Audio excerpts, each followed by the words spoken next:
So, welcome, Chris, and we're so excited to have you. We have a great sign up tonight, so I think that everyone's voted with their feet, as it were. And I'm really happy because I actually thought that this subject had just kind of had such resonance for me, and I wanted to start off by letting everybody else in on why we happen to be in this room at this time and how Chris and I kind of got to this spot. So Chris and I met socially in the middle of Germany. It was right on a cruise, and we were talking. Discovered that Chris was an actor. I've never ever spent much time thinking about what actors do. I just kind of assume that they are the characters who they act unless they're really bad. And and then Chris and I got talking about some of the thinking behind acting, some of the techniques and the philosophies. And I got very excited because I thought, wow, like this is in some way so similar to what I think we're trying to do as fiction writers.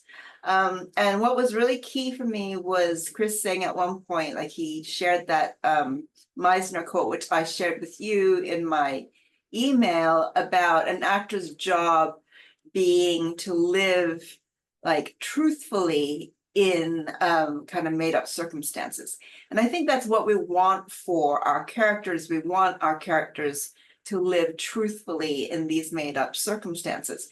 And so I got excited at the prospect of maybe getting this different, slightly shifted, angle in on how we can approach doing that as writers. We have read, all of us read many writing craft books, but maybe there was something that the acting world had to teach us, because we're really trying in many ways to make our characters act, right? We're trying to act for our characters in the writer's head. So that's where we started. And then, so I got to talking to Chris about it in the last, month or so, maybe 2 months, about actually doing this. And he recommended this book, Uta Hagen's Respect for Acting. And everyone, if you haven't read it, I recommend you get it, because for two reasons. One, I think it really was so enlightening. And I do think there's so many things in here that would be useful to us. And Chris and I are going to talk about some of those things in more depth. But the other thing too is I found it just completely so interesting, because I'd never ever thought about the actor's art before. And I think that in my life, I've been, I was always raised to be very kind of culturally conscious, in not in the modern sense of the word, but in the old-fashioned sense of being aware of art and being aware of music and being aware of design. My mother's a designer, my father's an architect, but acting never actually pipped onto that radar. Even though I know it's an art, I've never stopped to think about how it's done. And this book was just so fascinating, completely as an aside, nothing to do with writing, just so fascinating from that point of view. So I want to thank you for introducing it to me, Chris. I really enjoyed the read, carried it across Scotland, as I was telling you. And I wanted to share, as a point where we could kind of kick off, I wanted to share her thoughts about kind of using ourselves and our own experiences. And so on page 26, when she's actually talking about the actor and the identity of the actor, she says, speaking to actors, but I think this applies also to writers, we must learn to understand and accept the facets of ourselves which we don't wish to recognize: shyness, selfishness, greed, envy, panic, lack of control, stupidity, and in admitting to them, enlarge our capacity for identification. Above all, we must become self-observant enough not only to recognize our needs and define our feelings, but to connect them to the behavior which ensues. And I think this idea of behavior is so important, because that's what the writer is looking for. The writer is looking for that gesture, that speech, which is behavior, that action that the character takes on the page that comes authentically out of who the character is at that moment, and expresses more about the character and also advances the plot. So I think that she's really honed in onto this idea of using ourselves to get there. So at that point, she writes this. This book is fantastic. So if you read it, there are all these analyses and distillations. But Chris, I guess as you are our acting instructor, I'm going to kind of ask you to be our cliff notes here and talk to us about how do you actually, it sounds fantastic on the page, but how do you actually do that? How do you teach your actors to do that? Okay. There's a lot there. Again, let me just say thank you all for allowing me to be a part of your group today. And something that you were just saying right now, Shirin, made me think of, first off, I admire writing so much. It's such a daunting craft to me. I've tried it. I try it as much as I can, and it just overwhelms me at times. So to be able to do what you do is, I have much respect and admiration for it. But when I've taken classes and things that I've learned about, I always hear about that tenet of write what you know. I feel that that's something that's out there, and I think that when it comes to acting, it translates into bring yourself to the work as much as possible. So find those things that you can connect to. Whether we were talking about, or we will talk about substitution, about giving yourself those as ifs.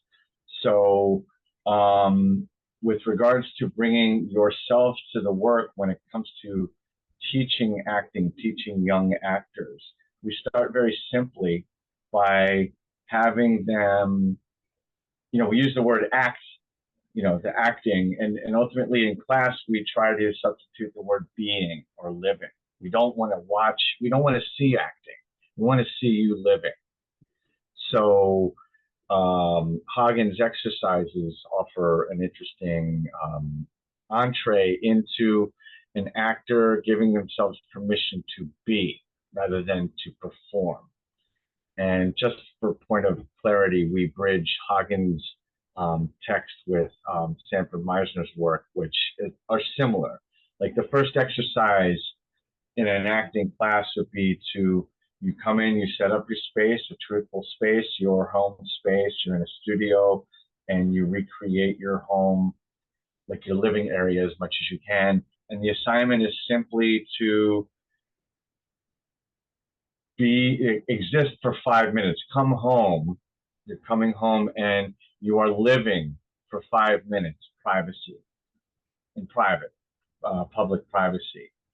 So we see maybe you coming home, you have something to do. Maybe it's coming home from school to go to work and you're having your lunch. So you're making your lunch, preparing your lunch, something not too overly complex, but something that you can truthfully do so that we can become comfortable being private in public. Mm-hmm.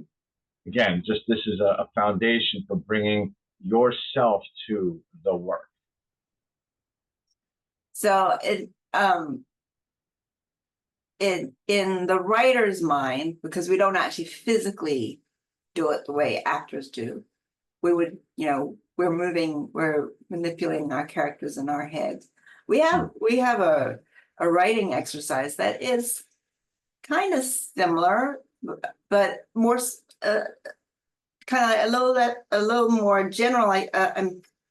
Not in like there's an exercise where you don't actually put your character into the space just to do an ordinary thing. Although I think that is actually really interesting, and that might teach us a lot. But you ask them to do something in particular, like write a letter to their best friend or something, so that you can explore what's going on with them in that moment.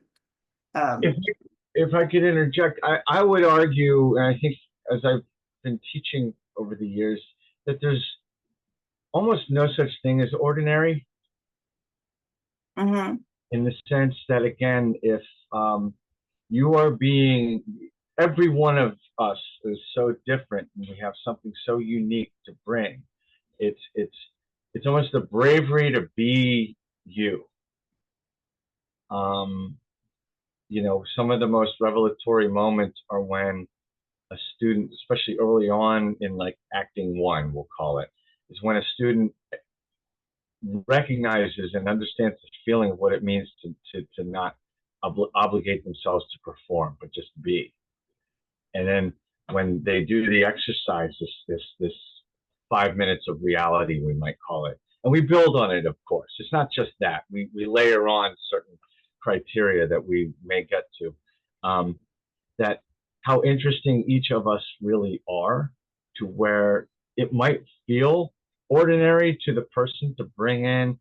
I have a ritual that my family performs because of their faith, perhaps, and my exercise, my activity. That's a term. We have always are having something to do, so we might bring in an activity centers around the preparation of this ritual that is ordinary to me, but 12 of the classmates have never seen this before, and we're watching someone do this truthfully, and it's riveting. And it's not some huge emotional outburst, although ironically, the truthful doing of something that might seem ordinary, you'd be surprised how the emotion can come through by the mere belief of I'm doing this thing for this reason. Mm-hmm. The belief of that, if that makes sense. Mm-hmm. I want to step back to the topic of substitution, which, having read the book, I now know what you're talking about. But can you explain for everybody else what substitution is, what that technique is? Sure. I mean, all this comes from Konstantin Stanislavski, who is, originated or sort of broke through into what we now call realism. He, acting before Stanislavski was very performative. A good actor was the criteria was basically how well you spoke, how you held yourself physically with your postures. Whereas Stanislavski started getting more into, with the onset of psychology and the yeah, I'll just leave it at that. I don't want to get too into the woods here. So it became more behavioral based. So believing that we're living in these experiences, that the actors you're watching are in this experience or in this circumstance. So, for instance, I would make this joke to my students all the time who are trying to perform so much. If you're playing Oedipus, I don't think any of us can really, yeah, I see some of us laughing here. I don't think any of us can connect, and I hope you don't, of the notion of sleeping with your mother and killing your father, right? So these are extreme circumstances, or any Shakespeare play, right? So what substitution is, Stanislavski called it the magic if. If you're playing, auditioning for the Scottish play right now. I can't say the name. Superstitions abound in actors, but if you're playing the Scottish king, what might it mean to want something that deeply? That requires an astounding amount of personalization and honesty within yourself to where, like, you know what, I might do X, Y, and Z if Steven Spielberg gave me that call and said, "Hey, would you fly out to LA for this?" Right? Or you know what I mean? Those things like where we personalize it, we substitute our own wants and desires for the Scottish king's want to be the king. Mm-hmm. And do you Or find that well, I was just wondering, like, do you find amongst your young actors that they do this intuitively, or is this a skill that can be taught? that's a great question, because what we're struggling with right now is a lack of imagination in our youth because of this. Everything's at their fingertips. They have access to anything and everything that they want here. And so I would connect that to our relationship to the physical world, to where it can be taught. I would say optimistically, it's something that we remind them of. Mhm. So, but it also requires, and this is where, you know, social mores, I think, can get in the way, to where we're, you know, with today's younger students, um, it's almost taboo to have selfish wants, which is very admirable. I don't want to poo-poo that, but to the actor, to the artist, we all, you know, there's that basic instinct to survive Mhm. that, you know, like plays are written about, or, you know, the something I mention to my students often, you know, plays are ordinary people in extraordinary circumstances. We're seeing them at their worst moment, Mhm. Right. and how they fight through that to get what they want, the pursuit of something that they want. And that's a tricky notion, because of the lack of a relationship with certain things. And I don't want to get too preachy about that, and I apologize if I already am. You know, there's less of a connection to things that they want. You know, I want world peace. Yeah, great. Okay, great. World peace. No, no, no. What do you want? All right, I want a Jaguar. All right, now we're talking. What would you breed a Jaguar? Uh-huh. So, and this is all back to Obviously not from substitution. that, obviously not from that generation. I don't think my world peace is the first thing that would have come out of my mouth. And I think that most of us sitting here would be some kind of publishing deal, you know? Yeah. Oh, And and that's kind of it. Like it's just that thing that you want, that thing that you would drop everything for if that phone call rang and boom, you like, here it is. mm, mhm. And it's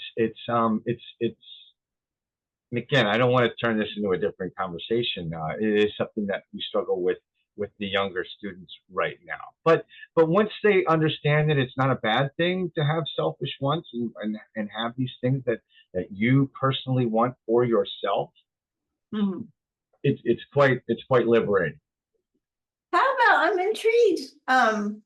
And I'm all for letting conversations go where they want to. So I'm really intrigued by what you said, though, about this kind of lack of imagination affecting acting. I think that we're so reliant on imagination to like get Yeah, into, you know, other people's yeah, shoes, right? To yeah, walk around in them, which is what we do as both writers and actors. And then there's a very controversial topic out there.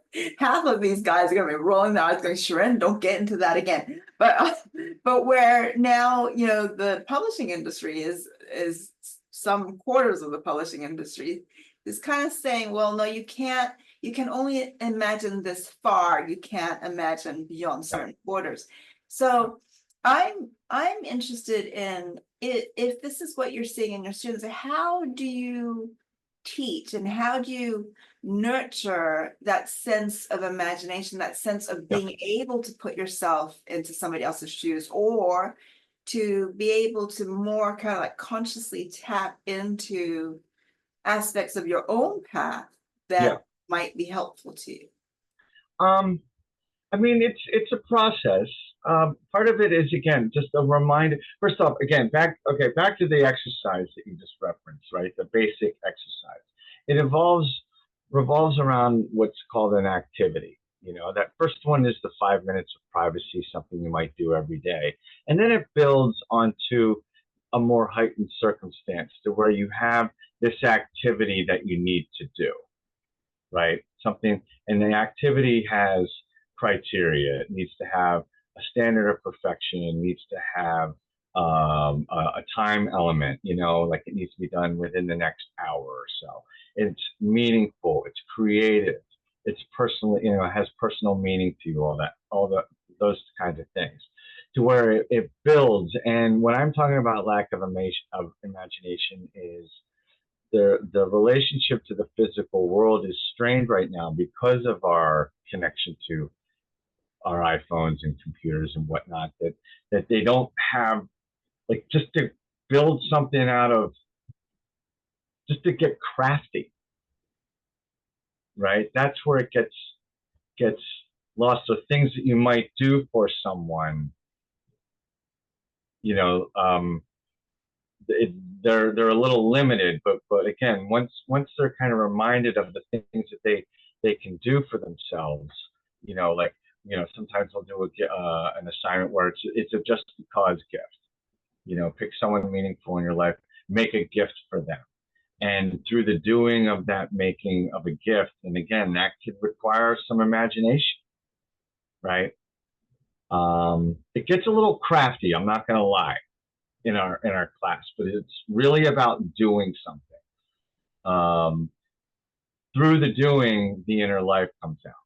Even if it's baking a cake, people come in and they'll start mixing all the things and getting it ready or whatnot. It's the doing that then incites the emotional inner life, or like a revenge gift for someone, you know, someone that you don't like, that you want to make that you know, go the other way with it. Just something that get the inner life going, so they don't feel obliged to act.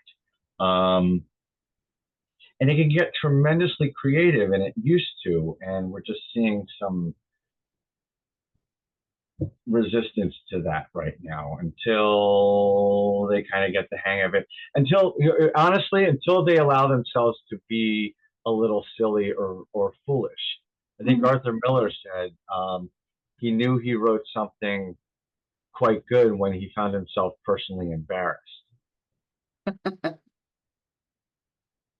That's great. So with actors, and I tell them this all the time, it's not about, we're not trying to make them be fools, but you got to risk being foolish to get what you want, Sorry. as Uh-huh. we do. Mhm. So Uda, in her book, talks about substitution, this technique of using little, going back to your Oedipus uh, example, using little bits of your personal experience, like having wanted something very badly, for example, um, that was not allowed. That was and and remembering your emotions around that, the motivations and the internal conflict around that, and then kind of substituting that for the kind of foreign but related Mhm. emotions that Oedipus would feel. Um, and she talks about how in the end, uh, and she talks about like developing and being in touch with all of these aspects of your lived life so that you can call on them. But she talks about how in the end, uh, what you're really trying to do is get to, and here it is on page 39, she said, that all these substitutions, when put together, should result in the action for the character, what the character will do. For to do is a synonym for to act, right? And again, I think as writers, we're trying to hone in on how do we find out what our character actually would naturally do in that particular moment, with those particular that particular circumstance and those particular emotions and all of this. So do you, when you're doing your exercises with your students, like or when you're just like mentoring them in general, how do you actually get to that part that Buddha Yeah, talks about turning that into action? right. Um, First off, I'll acknowledge that in year one we don't talk about character at all. In year one in the program where I teach at the American Academy of Dramatic Arts right now. So what would happen is, like, say we're working on a scene and maybe an actor can't justify it, or this is something that comes up quite a lot. Well, I would never do that. Okay, but they are. Another great quote that I'm a fan of Sanford Meisner is, I don't care about when you wouldn't, I care about when you would. So if the writer puts it down on paper, and this is where it maybe gets a little different between maybe developing a world premiere, developing a play to where we're still workshopping it, the playwright's in the room with the actors and the director, to where it becomes a little bit more collaborative. If it's already a published play, if it's here, we got to do it, and it's our job to justify it. If it's a premiere, and like I said, a new play from a playwright, and it's being worked on in process, then there might be some give and take as far as an actor being like, yeah, this just doesn't feel just justified. I'm having a hard time connecting these dots based off of what you're telling me. And I'm sorry if I'm going a little off your question here, but it just reminded me of another assignment that I give my students, one that I did myself when I was working on this play earlier this summer. A great assignment for actors is to go through a play based off of the character you're playing and make up 3 lists. The 3 lists that an actor's going to go through reading the play. They're going to list all the adjectives that the playwright says about you. Another column is adjectives that other characters say about you, you being character. In this case, in this play, I played the character of Peter. Okay, this is a famous one-act play that was expanded on and became a full-length play about 30 years later. And then the third column are adjectives of what you say about yourself. And I offer that to my students, even in year 1, because again, we don't talk about character, but we do talk about, we could see where this person kind of lives. And I'm a believer that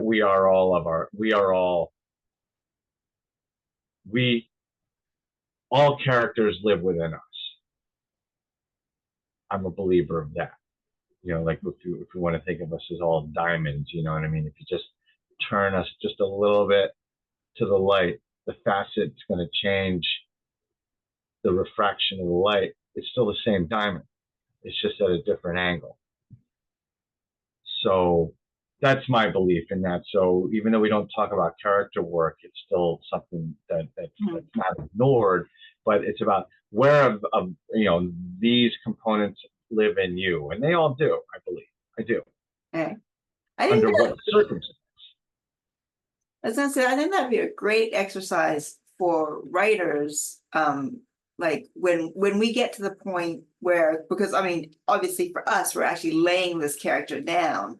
Right. And it'd be really good when you get to the end of a draft to actually do that exercise, go back and analyze each character and have this more objective way of seeing what you're actually saying about that character. Yeah. And is it to be consistent? Is it in the direction that you want? Because I don't want to presume to tell a writer how to do it. I don't know that. All I'm offering is how we take your material and then bring it to life. Right. Right. But it's really useful to see like to use the mirror image of that, which is that those are the clues that we're giving out as writers. And we kind of give it to a large extent, like intuitively as we write. And we think we're creating this character as they live in our heads. But to now do your 3-column exercise and see actually what you've got down on the page and whether that's adding up to what you wanted, I think would be a really great way of doing things. But it's a valuable exercise to the actor. It just gives such a clear picture, right? Ideally, as far as where this person lives. Yeah, I can totally see that. But taking a step back though to the substitution resulting in action. So I think that what Una mentions, and she gives some examples in her book, is that the stage direction might be to walk across the room and open the window, right? But the actor has to find how you walk. Yes. And With the director. Sorry? With the director. We're going to pretend they don't exist right now. Okay. Because right now we have only actors and writers in this room. No Okay. director. Okay. Right. So, Okay. but you have to kind of find how to do that walk. Yes. And I think that is like this, as much as that is good acting, it's also good writing, right? Because the nuance of how your character walks across the room, like, tells you so much about what's going on. Yes. It's another clue that we lay down as writers. So I want to go take one quick step back before we move on, leave substitution, and ask you, okay, you're not teaching character in year one, like maybe you're teaching in year three, but when you get to this work, like how, because I'm imagining that if you can teach an actor how to pull on their substitutions and to know how they would plausibly cross the room, that then you can teach us to do that too as writers sitting at our keyboards. So how do you actually get your actors to start thinking about how they would cross that room?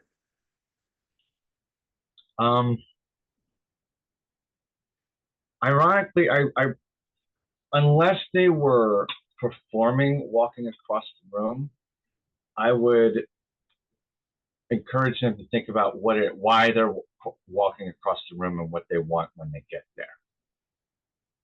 Because the rest kind of takes care of itself, in my opinion. Because if you're thinking about how I'm walking across the room, because I would bet, and I realize I'm going out on a limb here, no one that I'm looking at on the screen is ever thinking about how they're walking across the room. They're only thinking about what they want when they get there. So it's bringing it back to motivation. Yeah. Yeah. Why? That's such a, I find that question is such a wonderful question to ask my students all the time. Why? You know, even in dialogue. And by the way, if you all want to treat in script analysis, which as writers, I would guess that you would, I would Google Stella Adler and some of her lectures talking about, might be, I don't know the exact titles, but she talks about Death of a Salesman. She talks about Doll's House. You're not going to see the whole thing, but you're going to see, she can talk for, and I say this in a positive way, a half hour on a single page of those plays.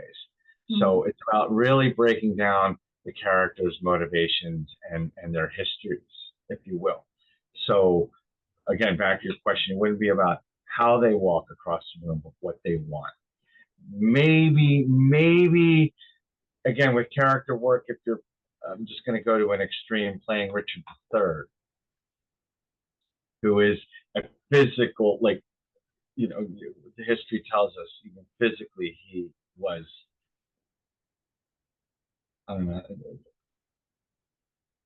he was a character. I'm sorry, my words escape me right now, but physically different than what we might think, just as he was formed.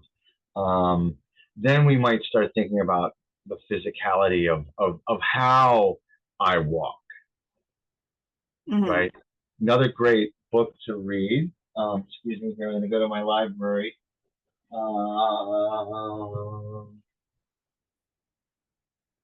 Sorry, I'm out of frame right now. I'll find it. I have it somewhere. Here we go. This is a great book to read as far as an actor's Year of the King. It's a year-long exploration of Anthony Scher from the Royal Shakespeare Company, his exploration of Richard III. he found, animal work is something that comes up a lot with actors, particularly with characters. And he found his Richard III was based off a spider. I Right, bring this up only because you talk about, how to right, walk across the room. That would come up in work like this, in a character like this, or if right, one's playing John Merrick. You know what I mean? With these extreme physical right. um, characteristics that these characters have. I think to clarify that when Uda talks about how you walk, she's not talking about like physically how you walk, but how you walk in the sense of like, are you going from point A to point B to get a glass of water, and then you're so dumbstruck by something that's said that you just stop? Mm-hmm. Or are you, or are you hell-bent determined? And so I think that not so much the characterizations of the walk as to living it, as you said, Yeah, like yeah. being like so into the character and what the character is feeling and going through at that moment, that something as simple as crossing a room is affected by everything else that is brought into it. That's But it also sounds like, from that example, you're talking about an obstacle that comes in the way of the character in that moment. I want to get this glass of water, but something stops me. right. And are obstacles something else that you guys play with? We absolutely do. They're more in the year two because, and again, this isn't I don't want this to be confused as a lesson on what we teach at the academy, but we want to make sure that it's embroiled and deeply ingrained in the student of understanding how wants drive the work, to where then in year two we start interjecting the notion of an obstacle, and then you start playing around with tactics. Does So your character? Yeah. what I'm hearing is that you start with wants drive the work, like the motivations, what you want drives work, and In then an actor, we call them objectives. As an actor, we call them objectives. objectives. Right. So what are your character's goals? What does your character want? What's the Yeah, objective? And then yeah. after that, you you start working with, you said obstructions, was that your Obstacles. obstacles? Obstacles, which There's inevitably something that gets in the way. right, right, conflict. In the writer's world, we talk And all the that's time about yeah. conflict. That's another elusive concept to young students these days. Conflict is thought of as a very bad thing, and triggering. And unfortunately, it's it needs to be an ingredient in every scene of every play, movie, or television show we see. Right. Inevitably, there's conflict. Yes. Yeah. I teach that to emerging writer, aspiring writers too, where I think maybe the motivation is slightly different, but I think a lot of writers want to be nice to their characters. I'm Yeah, like, you can't. You have to give them a really hard time. We're not very interested in no, happy no. I story. mean, there's a reason why And Streetcar Named Desire is one of the, considered to be one of America's greats, even as problematic as it has become. These are iconic characters. right. Yeah. And so I want to, if you wouldn't mind, I would like you to take us through actually what you've mentioned a couple times now, the object exercises that Hagen has. So I was wondering whether you could tell everyone what these object exercises are, and especially the basic exercise, I think, Yeah, something that we can, at any moment ask of our own characters. it's essentially it's five, what we call in our class, 5 minutes of privacy. The first exercise would be something of what do you what might the activity be of coming home, and making your lunch or your dinner or getting ready for bed. It's the intent is ultimately to embrace the concept, a couple concepts: public privacy and truthful doing. I don't want to see you perform brushing your teeth because we could sense it, rather than just really do it. Get lost in the doing. Don't, we something that I encourage my students is, don't try to entertain us. Don't oblige yourself to be interesting. Just do. Now, this is the foundation work. And then, say in week 2, after everyone's done this, after everyone's had this experience, then we introduce the notion of, they come in with what we call a prior circumstance. They're coming in from somewhere. I just got fired. That's going to affect how you enter your home. Or I got the call back. Actors like those analogies of getting, getting the audition. I just got word, or I got the part. That's going to affect how you come into the room, and then subsequently affect how you do the life that you still have to do. I just got my gig, but I still got to get ready to go to my job. So how I feel about getting the gig is going to impact how I'm getting ready for my job. And then we layer onto that with the meaning of the activity. Okay, I just got the job, but now I'm coming in and I gotta get ready. I'm making a just because gift for my grandmother who just went to the hospital, and we're not sure if she's gonna make it. So I'm getting this gift together for it. You know what I'm saying? So we're playing with layers of circumstance, all of which, we're asking for truth. How does it feel to come in, knowing that you got the gig, and then connect to the meaning of your very special thing that you have to do for your grandmother? Mhm. So at what point do you ask, what does she call it? She calls it the basic object exercise, which she asks the questions: who am I? What time is it? Yeah. Where am I? What surrounds me? What are the given circumstances? What is my relationship to events, other characters, to things? What do I want? What's in my way? Yeah. What do I do to get what I want? Right. In year 1, first off, I'll say we do not acknowledge those last 2 questions.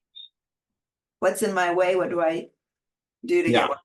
Because that deals with obstacles and tactics, and that's later on. But everything else is, we're asking of them in the first exercise. And who am I? We keep it simple. It's you. So we don't need you to really expound on that, but what's the circumstance? We ask them to articulate it out. Because here's the thing, with an exercise like this, it's tempting for a young actor to come in and just wing it, because we're not really doing anything. And that's not it at all. Again, it is an imaginary circumstance. Even in the beginning, even the first one, it's still an imagined circumstance. It's just, we're not asking much with regards to the heightened circumstances. It's more akin to every day. So those questions should be, and are asked of our actors in that very first exercise. Save those last 2 questions. Mm-hmm. Mm-hmm. So they're working on that from the start. From the start. Where do they usually have the most trouble? What am I doing? What am I doing? The activity. Because and we don't have to talk about this too much, but inevitably we'll see many, many variations of them packing up their clothes. And it's like, okay, there's more to life than packing your clothes. Oh, I gotta go somewhere. It's like, no, we do things. We do things to get ready to go to do something, right? That's where that imagination muscle might come in, even though many scenes, many plays will center around domestic um, activities. But for instance, a lot of plays that we deal with are dealing with a death in the family, so they might be going through personal items, or they might be putting things together to do something with, right? Inevitably, characters are always doing something. Right. And I think that that's where a lot of writers also have trouble, is that um that we're that there's a tendency to, I believe, to either make the action so extraordinary that it's kind of a distraction. It's not, Right. or conversely, to fall back on the same actions time and time again, and which are so used so often that they don't give you any new information anymore. And like even small things like smiles, it's like, and then what does the character do? The character smiles. Well, Right. then what does the character do? The character Right. raises an eyebrow. It's always like the same things again and again. So how do you get something telling out of your actors? I I push them to make it as personal as possible, because ultimately it's about bringing them to the work. A young actor, or not young, an actor might not be able to raise their eyebrow, but they do something else, something that's uniquely them. Mm-hmm. I don't direct them to do something specifically, even if, and I'll say this, in studio work, we can be a little flexible. Like right now, for instance, the notion of intimacy is a very delicate topic. So I'll say this: kissing. If the kissing is in a scene, we will often find other things around that. But again, it's personal.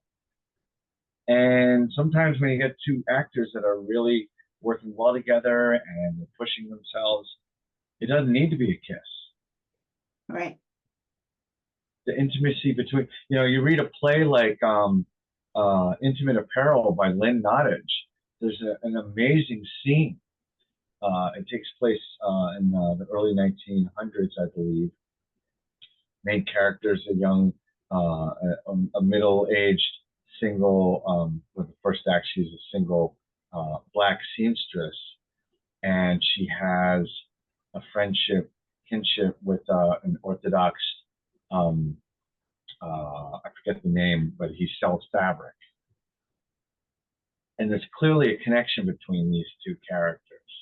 But for the time, it's so inappropriate that when she touches his shoulder to get some dust off, they might as well be making out. Mm-hmm. Mm-hmm. Because of the danger and yet the intimacy. It's a beautiful play. If you haven't read it, I recommend it highly. It's called Intimate Apparel by Lynn Nottage. Viola Davis and Corey Stoll originated those roles that I was just describing right now. So there's no way around making it personal. And I would offer this, like with plays in particular, sometimes Eugene O'Neill wrote all his stage directions. Arthur Miller wrote all the stage directions, Tennessee Williams, so forth. But a lot of plays the stage directions are written by the stage manager as just a chronicle to get the blocking down. So I want to just acknowledge that sometimes it might not be about the technical raising of an eyebrow, to use your example, but it is something that speaks to the emotional life of the character. Right. So something that speaks to the emotional life of the character, and to find that the nub of your advice to your students is to find it from within, like to make it personal. Make it personal. Make it absolutely personal. So I'll put you on the hot spot then. How do you do that? Like, I just believe. I mean, there's a point where it just it's like if the writer's saying, you know, if the play is saying that this means something to me, like, okay, back to this. Um, Again, this is based. This is a full length play that was originated from a one act play written back in 1958. The prequel one act was written about 25 years later, and it became a full length play. In the one act play, the play ends with it's a play. The whole set is two men in a park, Central Park, and they end up fighting over a bench. It's ridiculous, but it's New York. um, and I say very clearly in this,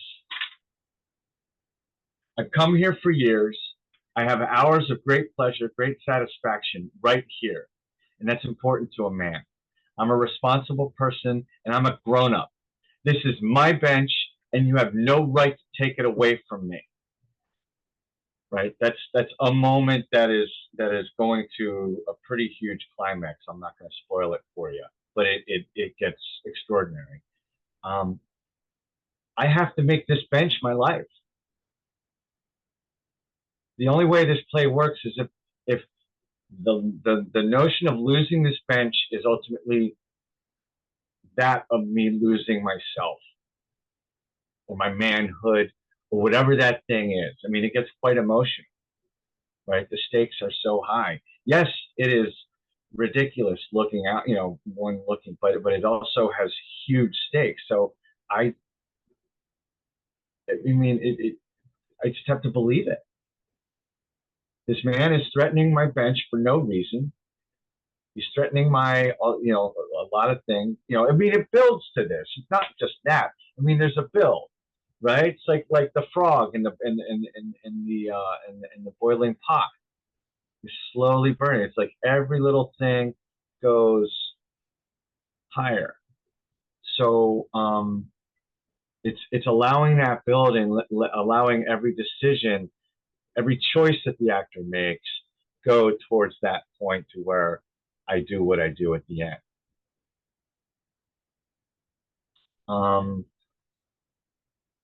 I hope that, does that help? I think it helped, but we should probably let them say whether they think it helped and ask any questions that they have to ask in the last half hour or so of time that we have here. So, Before we do, if I may, mhm. there was a great show push.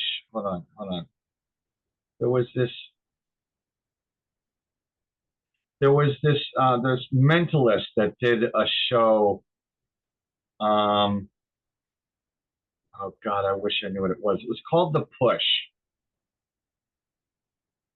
Anyone hear of it? Yeah, Darren Brown. Darren Brown. Darren Brown. It's called Push to the Edge. And he says, investigates the power of compliance by persuading a member of the public into believing that they are being, I don't want to say what it is, but they put him in this circumstance and little decisions have to be made. It's on Netflix. It's a reality thing, but it's not a reality show. I don't want you to think of that, but it's almost mentalism, but not. But he, through these circumstances, takes these ordinary people. I use that word carelessly, forgetting anyone's ordinary, and into doing things that they wouldn't think that they would do. Huh. It's really fascinating, and I again, these are this speaks to what I talk to my actors as far as like, how do you know you wouldn't do this? Have you ever been in this circumstance? No. Okay, well, let's then just live in the possibilities here. Mm-hmm. Mm-hmm. You know, with the whole that reflexive, I would never do that. The actor needs to explore the notion of how or why would I, under what circumstances might I, Mm-hmm. and then back to that substitution that I've been asking about. It's connecting to that.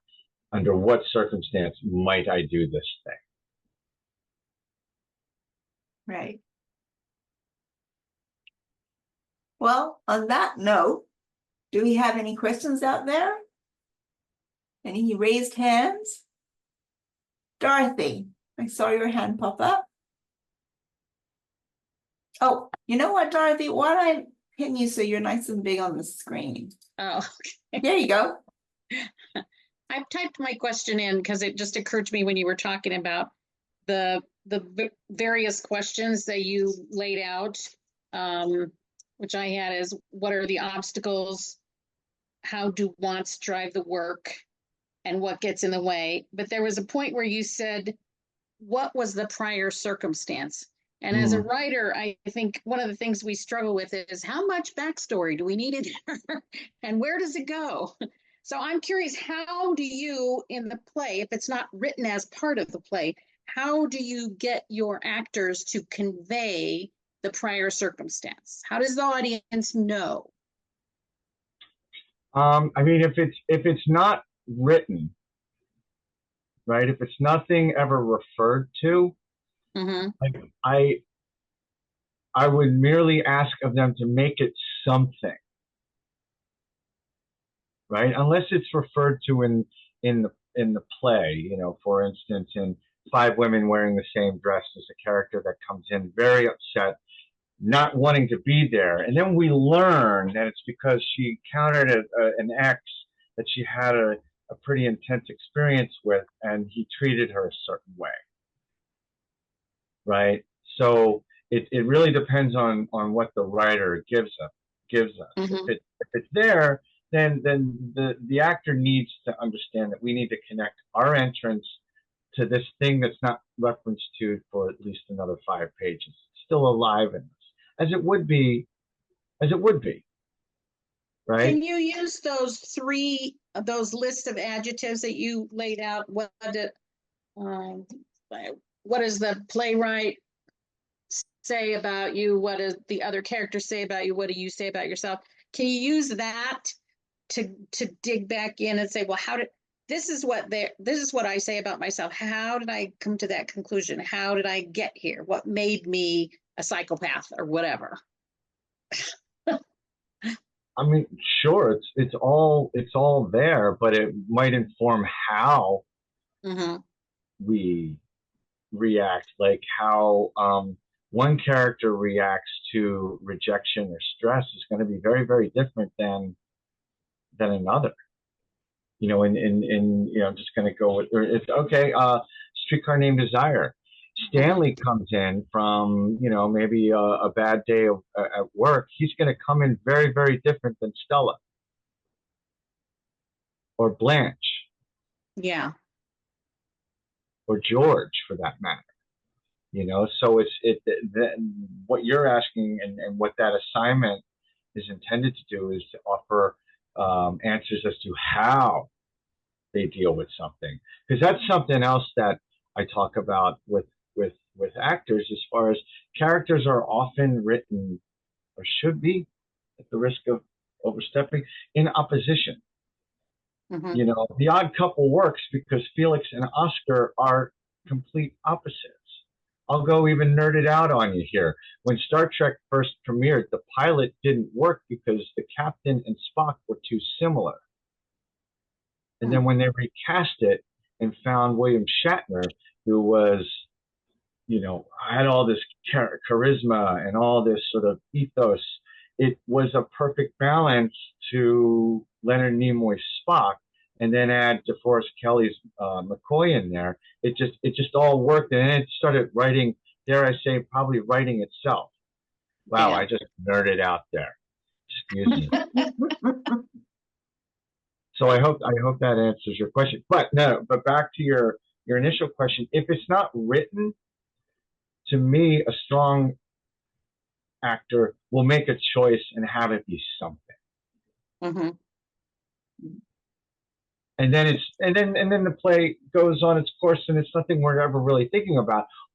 It's ultimately creating the notion of there's a life beyond the flats, beyond the wings.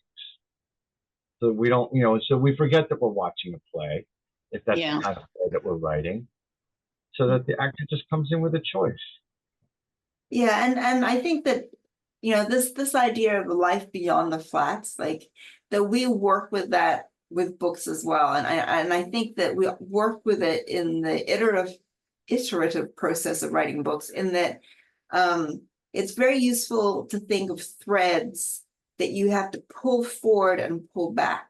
So that as a writer, as you're writing, sometimes you only find out something about your character on, I don't know, page 150, say. But what you need to do then is, now that you know that about the character, you need to go backwards into the front of your book and pull that thread forward so that you are already starting to see the little glimmers that will foreshadow and build towards this revelation that you come to in book 150, on page 150. And so I've often really liked this analogy of making sure that, so let me see, as an example, I just did it today, damn it, what did I do?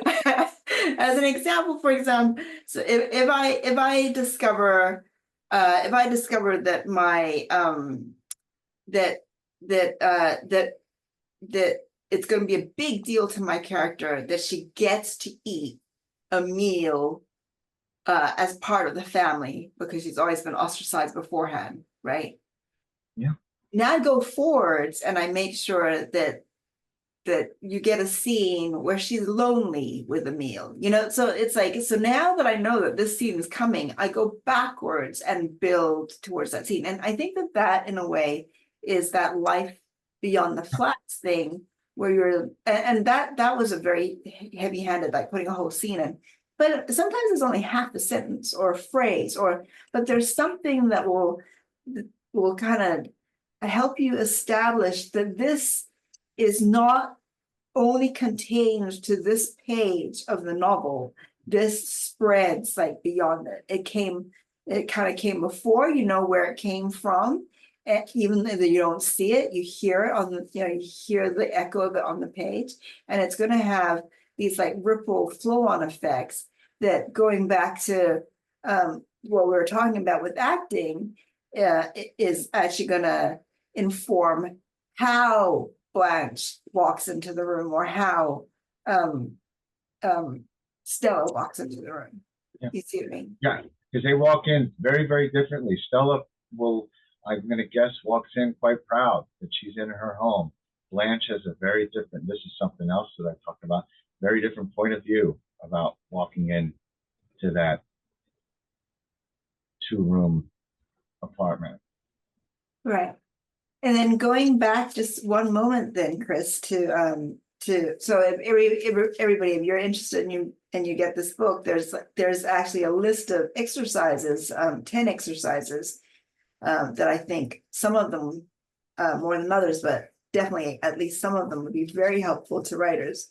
But one of them is the actual last exercise, which Uta calls character action. She talks about how objects affect 2 different characters very differently in terms of behavior. And I think that is so, but we forget about objects as writers. I don't know. I think that, acting is a much more physical thing than writing.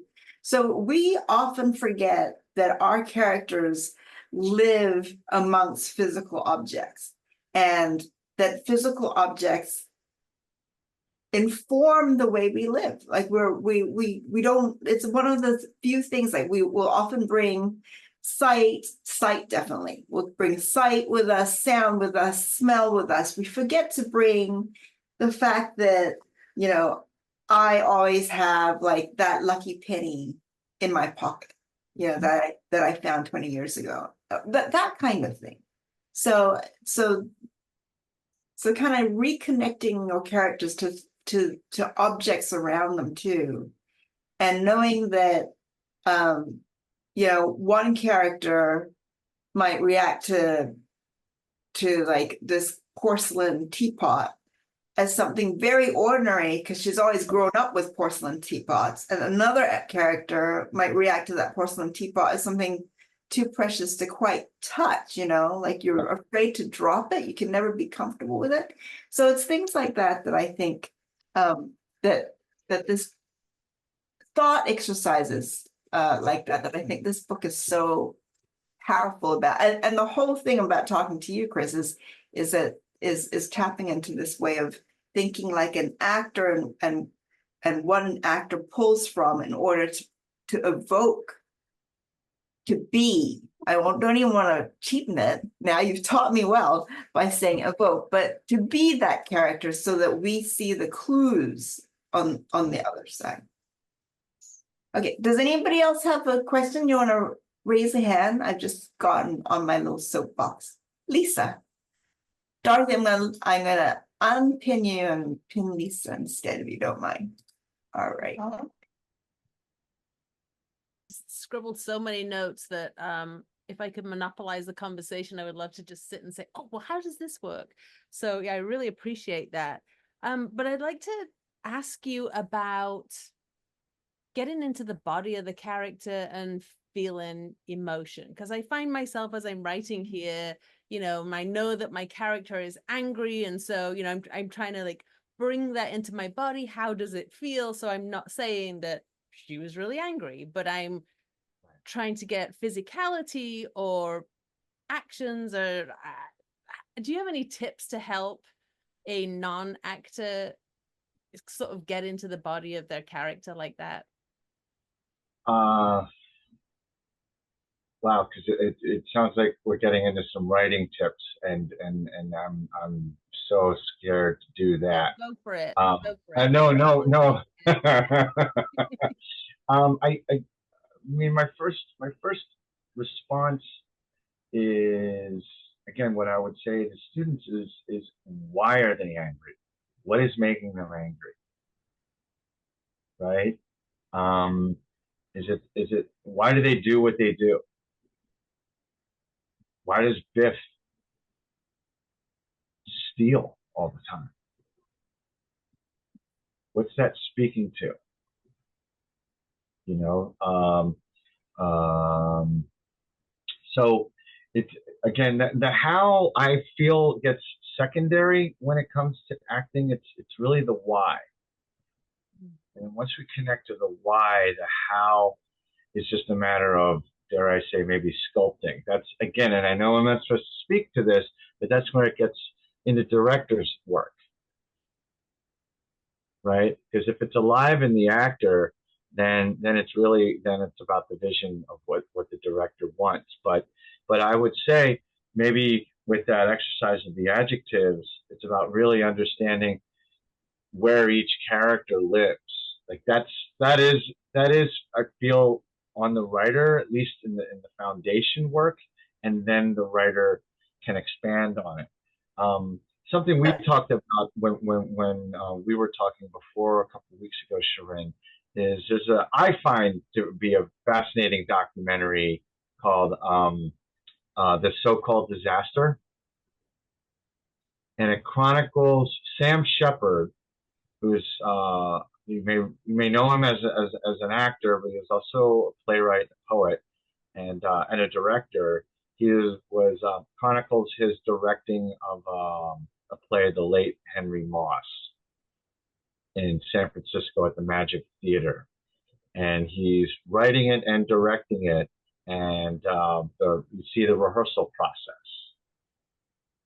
And I offer it because that's where, when you're workshopping and premiering a play, you know, the actors have a little bit more of a dialogue with the writer and the director, to where they could offer their input to where that might help. And you get to see Sean Penn, Nick Nolte, Richard Gannon, you know, some those, and Woody Harrelson's in there, work in this process. Good. I mean, it's interesting. I think that you know, you say we're not talking about directors, but I feel like as novelists, we are both writer and director, because we get to decide, do our characters, you know, do they show what they're feeling, or do they not? So I think we, you know, we do get some control over them. We don't let them run completely awry. Yeah. Well, I think that the kick of being a writer is that you get to be director and actor both, right? You actually get to move your characters around and decide how they're going to move and how they're going to act. But actually, Lisa, when you were saying about anger, it just triggered in me. I remembered this little passage, and I've actually managed to find it on page 26 of this book. And this goes back to substitution, Christopher. Uda says, and this is maybe also like the slight difference between whether you want to talk about the physicality or you want to talk about